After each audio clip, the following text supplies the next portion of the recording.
আসসালামু আলাইকুম গাইস। তো এই জায়গায় দেখেন আমি সম্পূর্ণ হাতে বাটা মশলা দিয়ে আমি গরুর মাংস কষাচ্ছি। তো কষানো মাংসটাই দেখেন কত ইয়ামি লাগতেছে, তার মানে রান্নার পর কতটা টেস্টি লাগবে জাস্ট ইমাজিন করেন। আর এমনিতে হচ্ছে মানে হাতে সব ধরনের বাটা মশলা দিয়ে মাংস মাছ যেটাই রান্না করা হোক না কেন সব থেকে বেশি টেস্টি হয়। তো এখানে আবার আমি কিছুটা আলু ভেজে রাখছি, 2টা আলু ভেজে রাখছি। তো লাস্টে দিয়ে দিব এই আলুগুলো। আমার মাংস রান্নাটা আপনাদের কেমন লাগতেছে এটা অবশ্যই একটু কমেন্ট করে জানাবেন কেমন।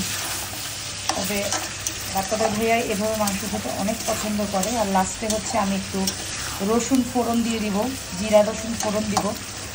মানে এটা আমাদের দেশের বাড়িতে বগুড়াতে করে আর কি। তো আপনাদের ভাইয়া এভাবে মানে রসুন জিরা ফোড়ন দিয়ে মাংস খেতে খুব পছন্দ করে লাস্টে আর কি।